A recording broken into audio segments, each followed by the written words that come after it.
My phone. Can you text me a link to the live? Second.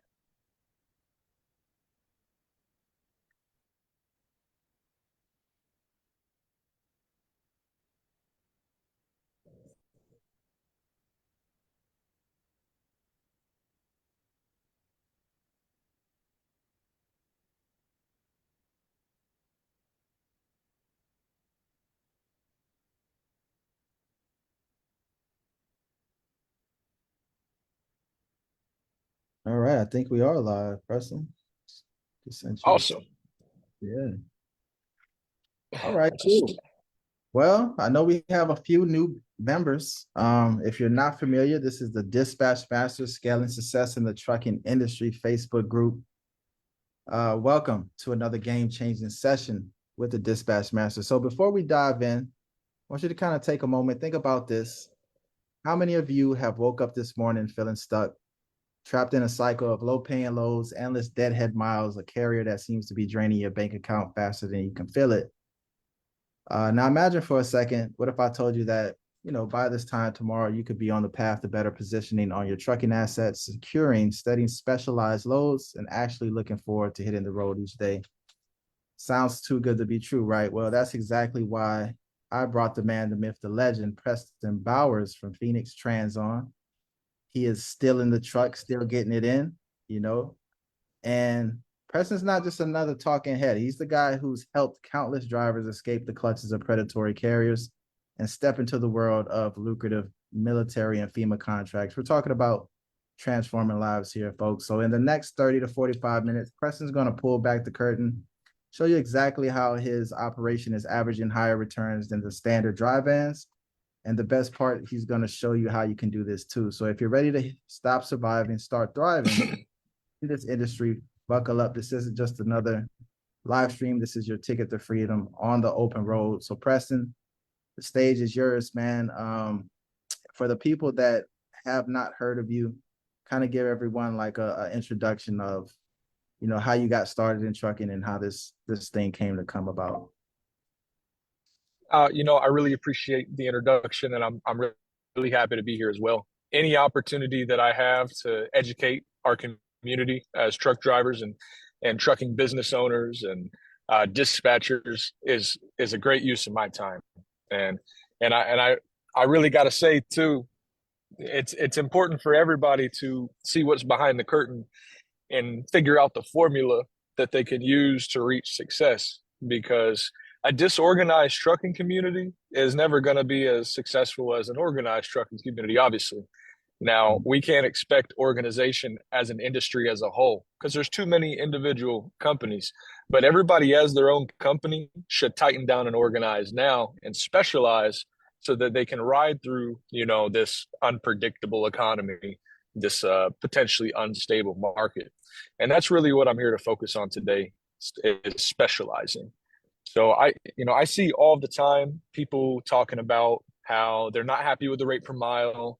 They're not really making ends meet. They're making significantly less than they're used to, which may be true for a lot of truck drivers in general. But I always ask the first question I always ask is, well, what kind of trailer are you pulling? And Mm. 99% of the time, the answer is drive in or sometimes reefer. And those are solid trailer choices in a strong market. In a strong market, they're solid. In a weak market, they're destitute sometimes. If you don't already have those shipper connections, it's really hard to grow and develop your trucking company just on dry vans if you're only using load boards. If you're a new company and you are, still establishing your customer base, everybody should consider specializing. And what I mean by that is considering step deck, flatbed, Conestoga, lowboy, RGN. These are all trailer types that don't necessarily cost significantly more than a dry van, depending on the configuration, but will allow you to earn customers and to stop starving on the load board. So, that's the first thing I want to mention is learn how to do flatbed. You don't know how to do it? YouTube is a great introduction to teach a lot lot of people about the basics. But if they wanted to get into more specifics, we here at Phoenix do offer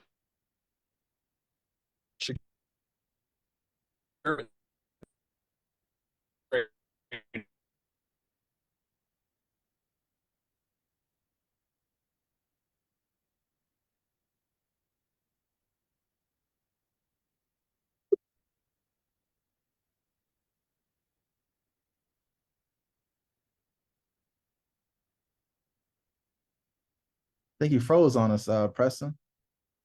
Let's see. Second.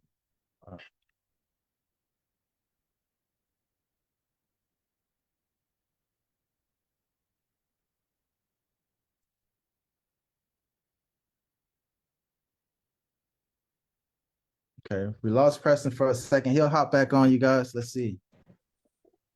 Uh-oh. Preston, I think we lost you for a second. Man, my bad. Nah, it's good, man. You were ripping. I think the All last right. thing you heard was I think you got into the trailer types and how people um should consider getting Yeah, more specialized trailers. because there, I spent like 4 years in trucking. And to give you guys a background on what I do, I have developed trucking companies from 15 trucks to 200 truck carriers. I'm a team builder, I'm a people organizer, I'm a relationship builder. And in my almost 8 years experience in this industry, I have learned that the most important thing is relationships. If you are a dry van company and you have 5 trucks on the road and 5 dry vans, if you're empty in Houston, Texas, you're competing with 10,000 other dry vans, 10,000 other 2 or 3 truck, 10 truck, 20 truck companies for the same $1.80 a mile load. If you specialize into something like step deck or flatbed, you're maybe one of 30 step decks in the city that's available for the loads that are posted. So your likelihood of booking a higher rate per mile lane, and also your likelihood of establishing relationships for consistent freight, because once again, there are not as many flatbeds and step decks as there are dry vans, which means your likelihood of a higher rate per mile is there. Your likelihood of establishing a relationship with that broker, if you perform good service, is there. And the not to leave out, it's good for you. You sitting in the dry van, you're not doing nothing. You're just driving with sandals. You want to stay a little healthier in the truck, flatbed is a workout, but it's real gratifying. When you see that, $350, $4 a mile overall rate per mile on, 3,000 miles, grossing 9, 10, 10, 5, 11K, you're going to look back at your drive-in days and be like, wow, why didn't I consider this years ago? You know how I know that? Because I did that. During Yeah. COVID, I had 21 drive-ins with teams on the road. When I lost that contract post COVID, it almost put me out of business, like permanently. And I made the decision. I remembered something somebody told me, specialize or die, right? And what they meant is you can't be one of a million drive-in companies. If you want to be better than these 30, 40, 50 truck companies that are taking these shit rates, sorry, these crap rates on the market, on the load board, you have to change it up. Then you got nothing to do with them.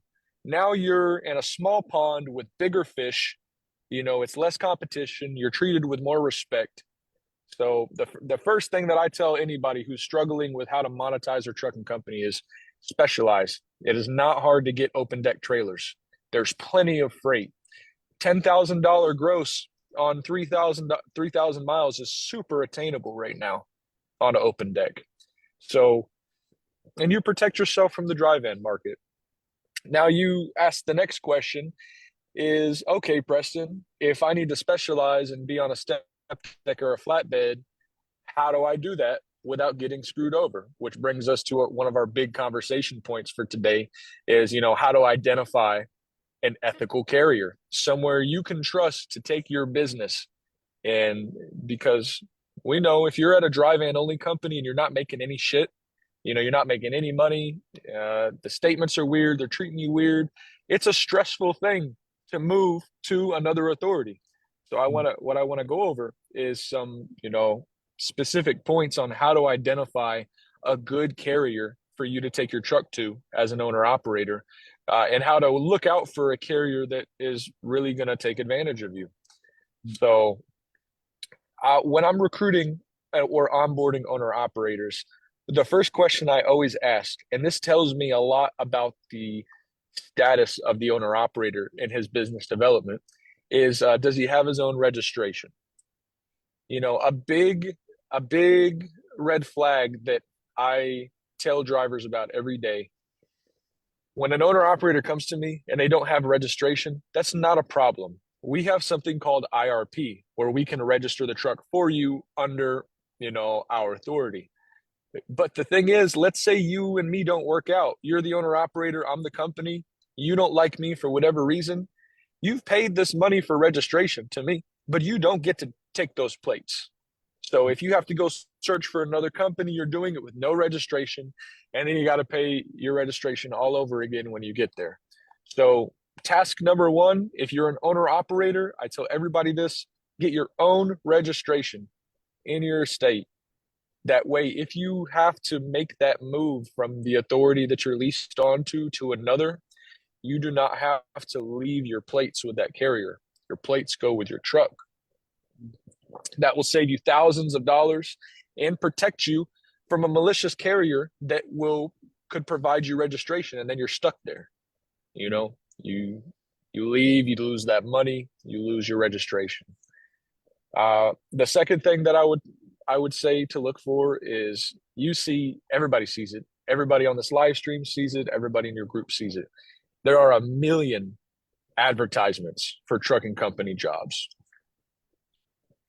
Do not go to a company that won't let you talk to some of their other drivers or operators. If that company can't provide you some phone numbers of some guys that are running so you can poll the audience, if you can't, look them up on Google and see reviews from drivers and customers saying that they're reputable. These are things to avoid. If they're not interested in letting you communicate with who are to be your colleagues, how will you ever verify that what they're telling you is true? Because tell you what, I don't have any truck drivers that'll tell another driver that everything is good here if it's really not. If they're miserable and ready to bounce, they're not going to get on the phone and tell somebody, oh yeah, come on over here. So finding a place where you can check with your peers about the company's performance, super important. The third thing, just like the company is checking all your documents, yeah. Just like a company checks all your documents, check the company's documents, get their DOT number, check them on Safer, look at their safety score, look at their inspections. What are they being put out of service for? Where are you going to lease on somewhere with a bad safety score?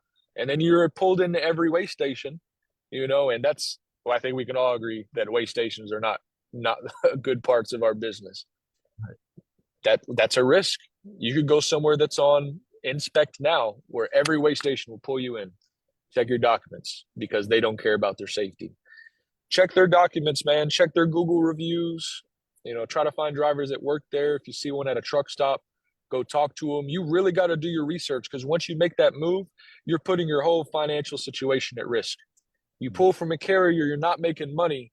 You want to make sure that in that move that costs a lot, you're going somewhere safe. Now, what I like to do, and what I've done with Phoenix, is I have created a turnkey platform for owner operators where I am just, an authority, but I have customers. As a veteran, I was able to secure DOD, contracts and relationships that keep most of my open deck trucks busy. That if someone's qualified to pull that freight, which is just no felonies past 20 years to get on military base, those are, $450 a mile sometimes on light loads, legal dimensions. You can't get anything like that on dry van. Not to mention FEMA contracts, relationships with major open deck brokerages. When you are a trusted carrier like mine and a proven team, you're not searching the load board for the loads. The customers and the brokers are calling you to see where your trucks are at. And if you follow my advice, you can be one of those people that people are calling. not just somebody calling them.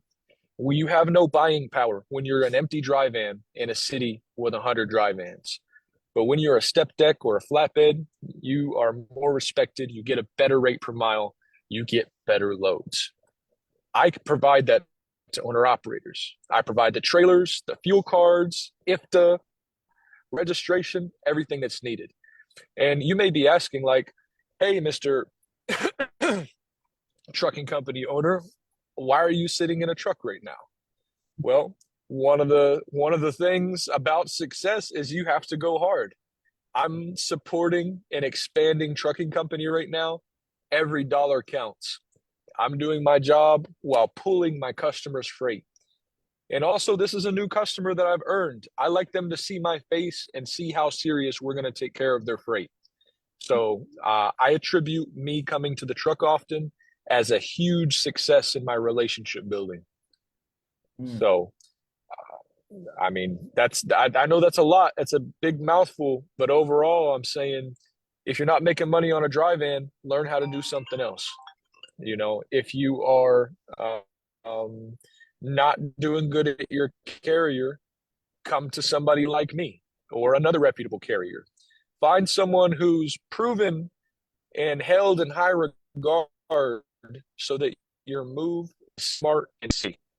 Do your research, guys. Stay away from predatory carriers that just want your percentage, that just want to make money off of you, that are just going to edit your rank cons.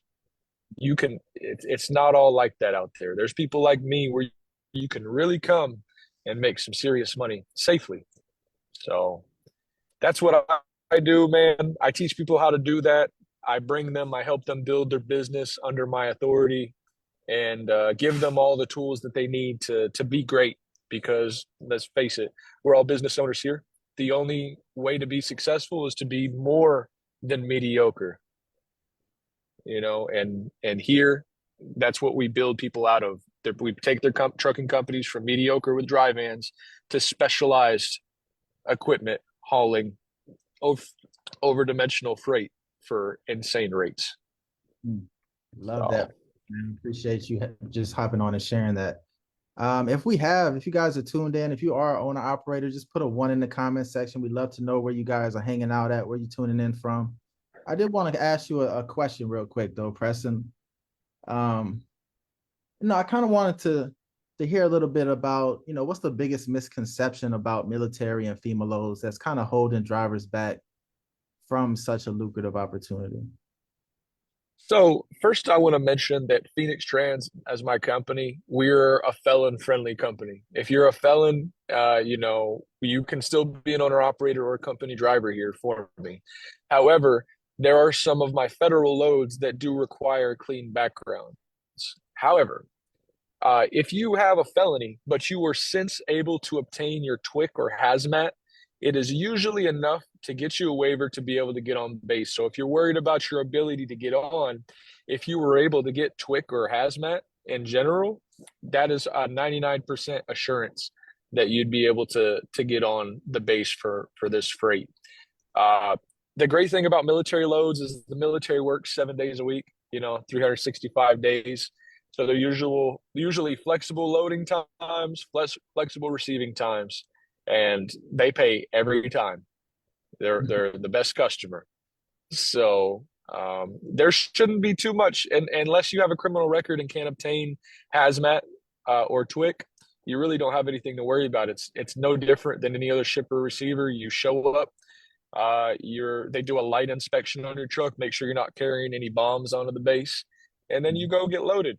And there's usually a whole bunch of people in uniform there to help you load and unload. So they're my favorite. They're my favorite loads. It's the least amount of work. It's paying good, and I feel good about it because as a veteran, I love the opportunity to support my brothers and sisters in the military. So, and this allows me to do what I do, but also provide great freight to my drivers and to my owner operators. Awesome, man.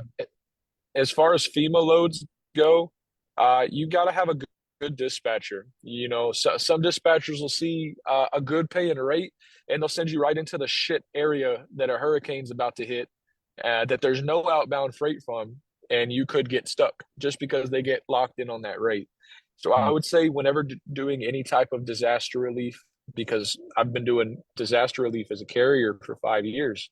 Um, Whenever you're doing disaster relief, you need to have a educated, trained dispatcher that knows where and where not to send you and how to manage you when you're there. When you're doing disaster relief loads, man, you got to stock up on water and food and supplies because where you're taking that load may not have any infrastructure for you at all. So it's not scary. We are all professionals. It's not anything that nobody can do. These are easy things to accomplish that can take you from mediocre freight into specialized, important, high paying freight. And it doesn't take a lot. If you leased on to me as a carrier, I mean, it would probably take one week of over the road securement training for somebody to understand safely the job that they need to do for legal strap and chain and go flatbed or step deck loads. 1 week. So you can come to me with no experience at all in open deck and be put in a specialized position in an area that you can learn and grow and obviously gross significantly more. There's a couple other things that benefit. I have a whole plate of tools to give my owner operators when they come, from a fuel card with a fuel discount that is, up to 30, 40, 50 cents, depending on where you pump it, all the way down to a line of credit for repair. We understand that shit happens over the road, and our owner operators, especially as they're getting established, they don't always have that loose funds for those, 2 a.m. major repairs needed. We're there to support them, and give them a payment plan on paying that back. So anything that we can do as a carrier to help our owner operators, we're doing everything. We are here for them. That's why we take our percentage. So, which is 12%. That is not a lot for all of the services and skill that you get. And I'm not saying I'm the only good carrier out there. I'm just saying that everybody should do the research, because if I were to say anything, man, it's like 50% the worst people you could ever do business with and 50% great people. But the hard thing is finding the great people that can make you the money. Yeah. And I think that's what we have here. And I think that's what we can offer your listeners and viewers. I definitely agree, man. Could you tell us about a time when you kind of helped the owner operator escape from a bad carrier situation and how that kind of changed? Dude, I got a guy right now. I'm looking at my phone. He's actually just picked up his trailer today, got his stickers installed, received his fuel card, just completed a safety orientation. He was at a carrier that was booking him on a drive-in like every other day, and he's a good guy, man. They were just treating him like shit. He was getting like $1.80, $1.70 a mile loads. Some days they were sending him to areas with no outbound freight. He was making like $500 to $1,000 a week after expenses, which is nothing. That is not worth going on the road and being away from your family. All right. I got him here, and right away I was able to use my drive-in contract with a major auto manufacturer out of Illinois, and I got him $3.30 a mile on a drive-in, next day delivery, on 550 miles. That's his first load out of Chicago. So right away, I was able to take him from a place where he was ready to sell his truck and give up. He was telling me, Preston, no, man, I'll come be a company driver for you, man, but I'm going to sell my truck. I'm not going to do this anymore. And I said, hold on. I understand that things seem pretty serious, but maybe I can help you out. We got him up here, man. He needed some small repairs on his truck. I got them done for him. We got his truck clean, put his new stickers on, made sure his trailer was in perfect shape. And now I plan on giving him overall, a above national average rate per mile on this drive-in. And he will attend my securement training to switch and transition to a step deck or a flatbed. This is just what he's starting off on now, because he's going to catch up on money and get everything together. But just today, that guy was, over the past week of recruiting him, I had to talk him out of selling his truck 3 times. Now he's here. He's feeling good. He's making money, and he's somewhere that he feels safe. And you can't drive, 700 miles straight through and feel good about it if you don't feel good and respected at your company. So I brought him here. I treated him with respect. I was honest with him.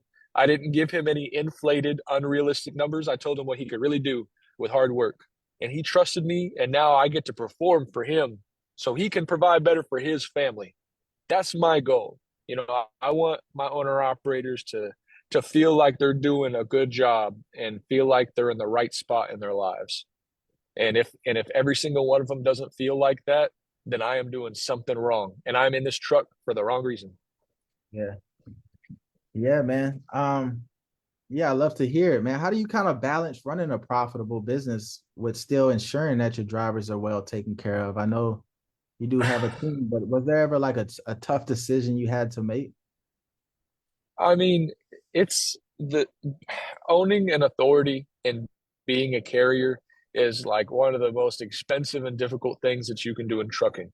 We have all of the risk, we have all of the expense, all of the overhead, all of the responsible financial responsibility, and we have to pay our drivers and keep them happy.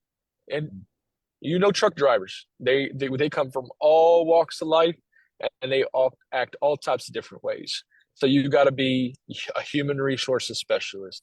You got to be the bank for repairs and cash advances. You got to be everything to be successful, and it's hard to do that. It's hard to balance that. I'm so proud to say that here I pay my step deck and flatbed drivers 30% of the gross. I can pay them, and they can gross 10K, with hard work and keeping that door closed. So my guys can make $3,000 a week as company drivers, and I can still put money into my company. But the most important thing, I always prioritize my driver's income, because if you take care of them the best and they're well paid, they're going to do above and beyond for you. They're going to represent your company well. Truck drivers that walk up to them at the truck stop, they're going to speak good about your company to them. And so paying the drivers has always been really important.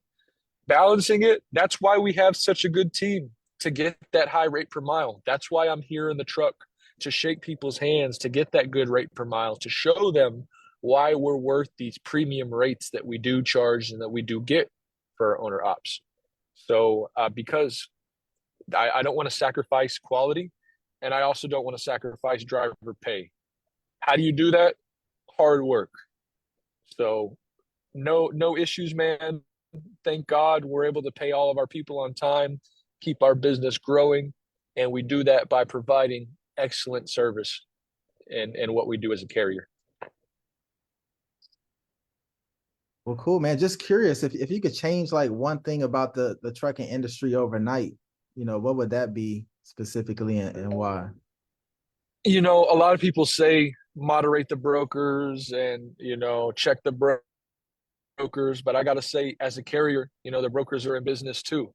You don't like dealing with brokers? Specialize, earn customers, find a carrier that has customers. You want to get away from those? Get your own freight, build your own relationships, because the brokers are always going to make their money. They're taking a load for X and giving it to you for Y, and they're sitting at their desk. That's an important job. For carriers that don't have customers and relationships, we need the brokers. If I could change anything overnight, I would put a little bit more oversight into brokerages. I think that Carrier 411 and Freight Guard can be used real maliciously and damage a company's income for a lot of the wrong reasons. I do a good job, and I've had brokers having a shitty day and threaten Freight Guard on us as a carrier when we haven't done anything. It's very volatile, and it can immediately result in my trucks getting stranded all over. Because a lot of brokers will see a Freight Guard and be like, "Oh no, we're not going to pull with you. We're going to go with somebody else." So I would just like to see a lot more oversight. We have all the federal oversight as a carrier. There should be some federal oversight over brokerages, how they treat the companies, how they treat owner operators, and so they can be held to a higher level of responsibility. Because it's all about professionalism. If everybody is professional and polite, this would be a much easier business to be in. Totally agree, man. Cool, man. So man, you said a lot. I felt like this has been probably one of the best or one of the better kind of interviews we've had, Preston. I really appreciate it again. Um, Happy to be here. yeah, man. If you're still tuned in, if you're watching below and you want to kind of get a little bit more information on some of the opportunities Preston has, make sure you drop a comment in the section below or just any questions in general. Could definitely follow up with those questions as well. E- even if even if somebody's not interested in coming to my authority, I welcome any questions. I have time for phone calls. I just want to feel like I'm able to help people provide for their families better because it's a tough economy and this is a tough business. But Right. if you don't have your own authority, give me a call. I can take safe care of you. I can provide you an ability to increase your monetization in yourself by Mm. learning how to do step deck and flatbed. And I can put you on great contracts so that you can make good money. I am obviously in it for the money, and that's why we do business. But Right. I'm in it for my guys to make the money too, not just me. So uh, you can get any information about the company from my boy here, but we are actively looking for owner operators. I have more freight than trucks available right now. So now is the good time to get in. If you want to learn how to do flatbed or step deck, we will be hosting a securement class soon. Mm. So dates and times to be announced. And we do offer over the road training for securement. If you have no experience with it, you can hop in with one of my driver trainers and learn everything that you need to learn before hopping into your own truck. We have Mm. trailers to provide. We got fuel cards, registration, every single thing you need to be able to come over and make the most money possible. That's a great opportunity. Um, but yeah, Preston, I got one more question. If that's okay. Sure. I'm all yours and all your viewers. So whatever you got. Well, yeah, man, I just wanted to hear like I want to hear well, I want to make sure that this last question is really good. Um, but we did talk about like, doing your research a little bit. Um, I'd like to just hear a little bit more. Can you share a moment when you realized the impact of ethical practices on a driver's life? I have been in business development for trucking companies for almost 8 years with a specialty in modernizing and Americanizing European trucking companies because I'm in the Chicago market. So I have had 100,000 conversations with drivers that have been, done wrong or taken advantage of, or spent all their time, money, and effort to go to a job just to not get paid, for the truck to break down and leaving them stranded at a truck stop. Hearing all of these instances of how that these decisions by these companies affected these people as individuals, affected their marriage, affected their ability to be effective parents, affected their mental health, their ability to provide as a man or as a provider for their household. Like all of these things that can get damaged just because some carrier wants to make a couple bucks off somebody else's back. I could never understand why it's so difficult just to be ethical. We don't lie about anything. You get the rate cons, the freight that we book, the whatever dollar we get it booked for you, that's the dollar you're going to get. There's no bait and switch. I have no interest in bringing someone here, putting my reputation on the line just to embarrass them. Mm. And companies don't think about the impact that it has on the most important driving force in America, and that's our truck drivers. You're Mm. beating down the mental health of drivers as a whole, as a group, as a community. So if I can give a safe place for drivers to drive and owner operators to make money, where they can be at peace, make money, and be better fathers, husbands or wives, providers for their family, and better people in general, with that safety, that is all the motivation that I need to be an ethical carrier. I may make less or it may take me a little bit longer to make it, but the lives that I can change by providing that safe environment are worth more than any dollar that I could get from any owner operator. Okay, let's see if we got any questions real quick, Preston. I'm a For mover since sure.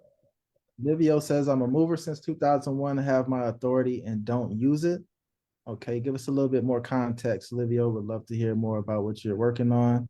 3 years ago, wanted to get step deck, but couldn't find anyone to sign me in. Well, now's the perfect time, Livio. We definitely Preston has some great opportunities. Mr. Cannon says this is really good.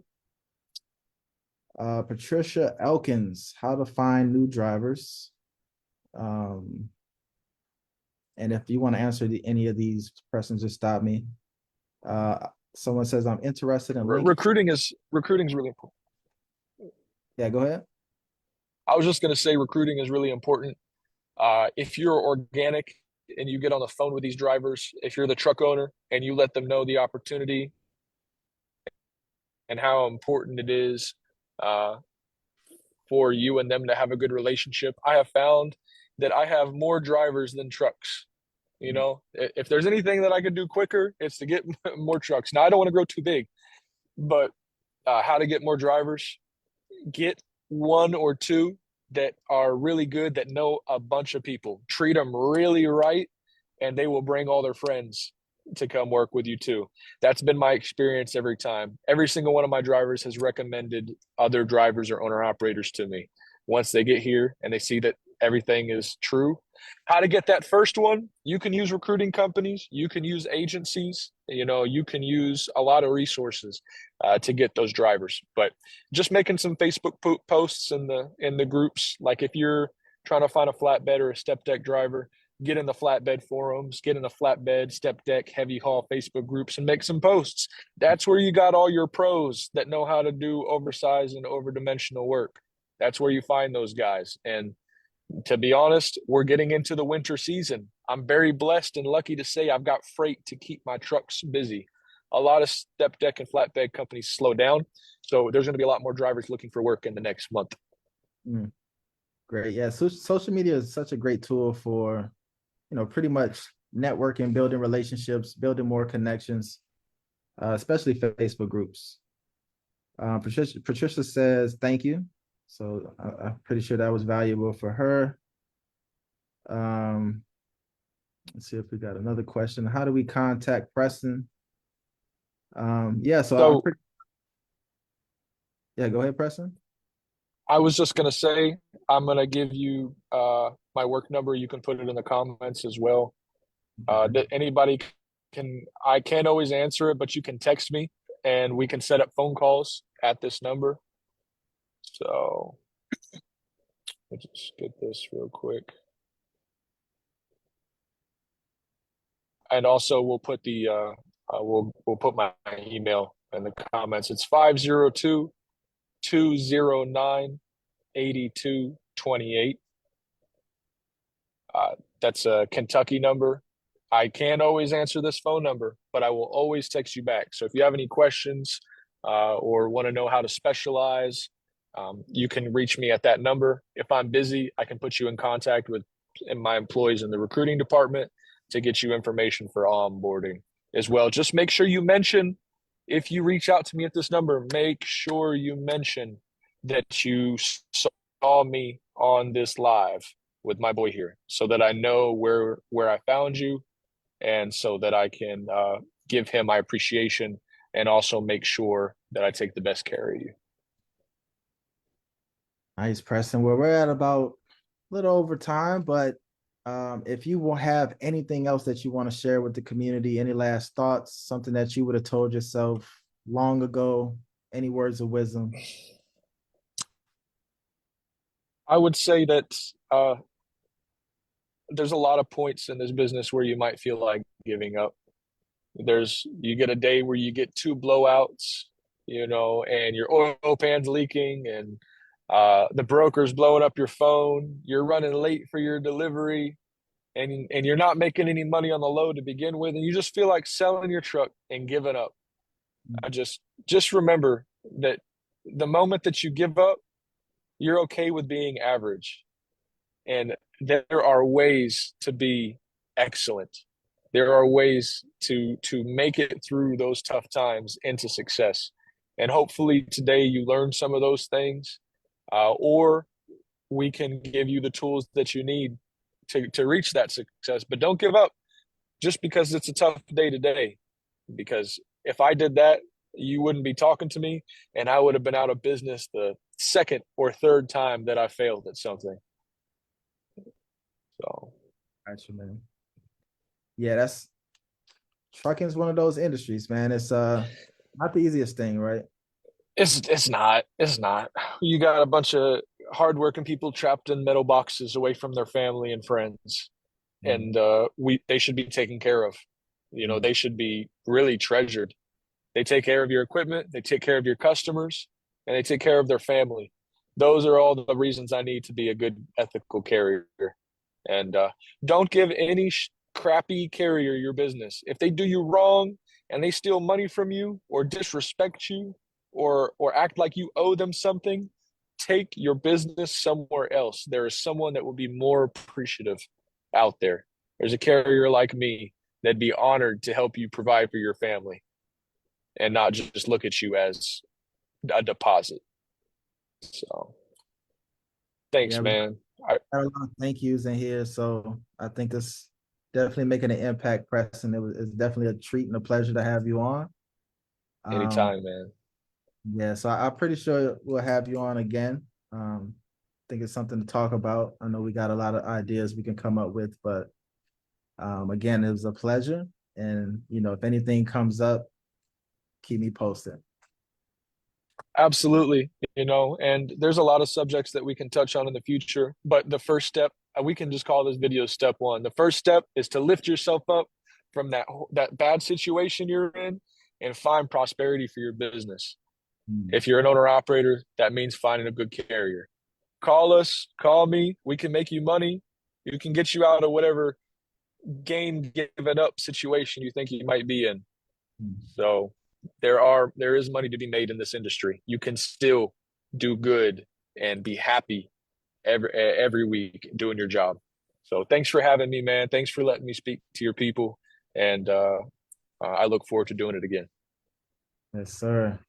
Well, thank you again, Preston. It's a pleasure again, man. And take care. Be safe on the road, and look forward to having Thanks. you on here soon.